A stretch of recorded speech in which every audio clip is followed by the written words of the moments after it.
Hello everyone, स्वागत है दोस्तों एक बार फिर से आप सभी लोग का हमारे इस यूट्यूब चैनल पे। दोस्तों आज आप सभी लोगों के लिए जो कि बेसिक डाउट आपके मन में रहता है कि इंडियन एयरफोर्स ग्रुप सी का जो रिजल्ट होता है दोस्तों, चाहे आपका स्किल टेस्ट अभी हुआ हो, चाहे आपका रिटर्न एग्जामिनेशन हुआ हो, या फिर आपका फाइनल ज्वाइनिंग लेटर, वो कितने दिनों के अंदर अंदर आता है। ठीक है, क्योंकि बहुत सारे लोग परेशान हैं डिफरेंट एयरफोर्स स्टेशन के, जैसे कि आपकी बात करूँ दिल्ली सुब्रतो पार्क की, हिंडन गाजियाबाद की, या फिर किसी भी एयरफोर्स स्टेशन की मैं बात करूँ, तो उसका रिगार्डिंग जो सबसे बड़ा प्रॉब्लम आता है बच्चों के मन में, वो यही आता है कि ग्रुप सी का जो आपका रिजल्ट होता है वो कितने दिनों के अंदर अंदर जारी कर दिया जाता है। तो आज के दोस्तों इस वीडियो में हम इसी टॉपिक के ऊपर बात करने वाले हैं, लेकिन उससे पहले अगर आप हमारे चैनल पर पहली बार विजिट करो तो चैनल को सब्सक्राइब कर लीजिएगा, ताकि आपको आगे आने वाले जितने भी अपडेट्स हो सबसे पहले मिले। तो चलिए दोस्तों वीडियो को शुरू करते हैं। तो सबसे पहले दोस्तों कुछ बेसिक इन्फॉर्मेशन मैं आपको दे दूं इंडियन एयरफोर्स ग्रुप सी के बारे में, कि इंडियन एयरफोर्स ग्रुप सी का जो एग्जामिनेशन प्रोसेस है दोस्तों, ये सबसे पहले आपका रिटर्न एग्जामिनेशन कंडक्ट कराता है। उसके बाद आपका दूसरे नंबर पे होता है आपका स्किल टेस्ट, और स्किल टेस्ट के बाद जो होता है आपका फाइनल मेडिकल होता है, जो कि एक तरह से है कि ज्वाइनिंग से पहले वाला जो मेडिकल होता है, ये मेडिकल होता है आपका। ठीक है, अब बात करें कि इन तीनों के रिजल्ट्स कितने दिनों के अंदर अंदर आ जाते हैं। ठीक है, तो सबसे पहले अगर हम रिटर्न एग्जामिनेशन की बात करें, तो दोस्तों रिटर्न एग्जामिनेशन का आपका जो रिजल्ट होता है, ये आपके एग्जामिनेशन के विद इन 3 मंथ्स के अंदर अंदर आ जाता है। ठीक है, विद इन 3 मंथ्स।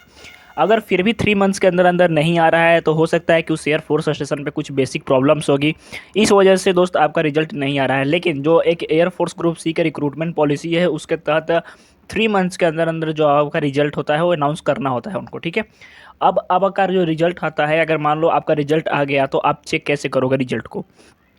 तो सबसे पहले चीज़ कि दोस्तों ये जो होता है ना, ये ऑफलाइन फॉर्म होता है ग्रुप सी का, आप सबको पता होगा। और इसका दोस्तों जो रिजल्ट होता है, ये एयरफोर्स स्टेशन के बाहर ही डिस्प्ले कर दिया जाता है। ठीक है, डिस्प्ले कर दिया जाता है, और वहाँ पे जो सिलेक्टेड कैंडिडेट्स हैं उनको बुला लिया जाता है।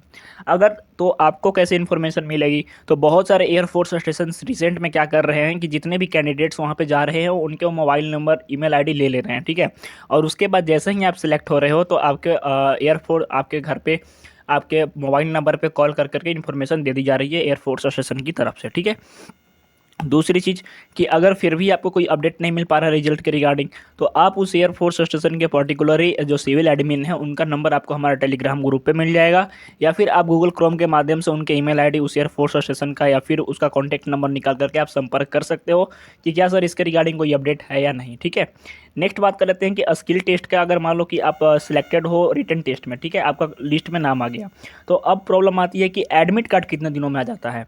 तो एडमिट कार्ड दोस्त आपका 15 डेज बिफोर आपके एग्जामिनेशन आपके पास आ जाएगा, यानी 15 डेज बिफोर आपके एग्जामिनेशन, अगर मान लो एग्जामिनेशन आपका 30 तारीख को है, तो 15 तारीख तक आपका जो एडमिट कार्ड है ये आ जाएगा।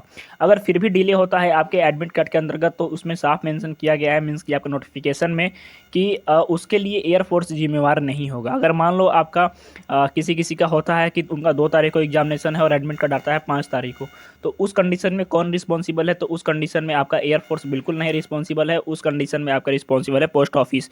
आप खुद देख सकते हो, नोटिफिकेशन में मेंशन किया हुआ रहता है। ठीक है, अब बात कर लेते हैं कि अगर आपका स्किल टेस्ट और रिटन टेस्ट हो चुका है, तो आपका मेडिकल यानी फाइनल जो ज्वाइनिंग लेटर है वो कितने दिनों के अंदर अंदर आ जाता है। तो दोस्तों स्किल टेस्ट का मैं लेटर की मैं बात करूं, अगर रिजल्ट की, तो अगर आपने स्किल टेस्ट दिया है तो इसका भी 3 मंथ्स, यानी 3 मंथ्स के अंदर अंदर आपका रिजल्ट आ जाता है। क्योंकि इसमें हो सकता है कि आपका थोड़ा सा टाइम लगे, स्किल टेस्ट वाला में 1 मंथ ज़्यादा भी ले लीजिए, 4 मंथ्स के आसपास। क्योंकि इसमें क्या होता है ना कि आपकी फाइनल लिस्ट प्रिपेयर करनी होती है, तो यानी कैंडिडेट्स को शॉर्ट लिस्ट करना होता है, और उसके बाद जो सिविल एडमिन होते हैं उनसे कुछ स्टाम्प वगैरह उनकी चाहिए होती है। तो इस कंडीशन में थोड़ा सा आपका लेट हो सकता है। ठीक है, लेकिन ऐसा नहीं है कि सारे एयरफोर्स स्टेशन 3 मंथ्स के बाद ही या फिर 3 मंथ तक ही रिजल्ट जारी करेंगे, ऐसा बिल्कुल नहीं है।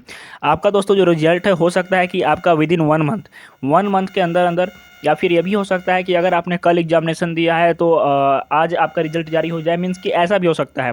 मैं लास्ट डेट बता रहा हूँ कि विद इन 3 मंथ्स आपका 100% रिजल्ट आ जाएगा। ठीक है, मेडिकल में अगर स्किल टेस्ट की मैं बात करूँ कि स्किल टेस्ट का रिजल्ट कितने दिनों में आता है, तो ये भी मैंने बता दिया, लगभग 4 मंथ्स के अंदर अंदर। लेकिन जो सबसे फास्ट प्रोसेस होता है ना, सबसे फास्ट ये होता है लास्ट स्टेप आपका, यानी मेडिकल के लिए जो फाइनल कॉल लेटर रहता है, जो भी स्किल टेस्ट में कैंडिडेट सिलेक्ट होते हैं उनका दोस्तों जो रिजल्ट होता है ना, उनका कॉल लेटर जो होता है विद इन 1 मंथ आ जाता है। इस चीज़ का आप ध्यान रखेंगे, विद इन 1 मंथ आपका कॉल लेटर आ जाता है। ये मैं 100% बता रहा हूँ, क्योंकि अभी तक रिसेंट जितने भी एयरफोर्स स्टेशन का स्किल टेस्ट के रिजल्ट आए हैं, उन सारे का 100% जो है मेडिकल लेटर जो है 1 मंथ के अंदर अंदर उनको मिल गया है। तो आई होप कि दोस्तों ये सारी जानकारी आपको समझ में आ गई होगी। एक बार फिर से हमें डिस्कस कर दूं कि आपके रिजल्ट के बारे में एक बार बता दूं कि मैं जितने भी एयरफोर्स स्टेशन है उनका जो रिटर्न एग्जामिनेशन होता है उनका रिजल्ट विद इन 3 मंथ्स के अंदर अंदर, और स्किल टेस्ट का रिजल्ट विद इन 3 मंथ्स के अंदर अंदर, और फाइनल ज्वाइनिंग लेटर जो है विद इन 1 मंथ के अंदर अंदर आ जाता है। ठीक है, तो आई होप दोस्तों कि ये सारी जानकारी आपको समझ में आ गई होगी, और अगर आ गई होगी तो वीडियो को लाइक जरूर कीजिएगा। तो मिलते हैं नेक्स्ट वीडियो में, तब तक के लिए धन्यवाद, जय हिंद।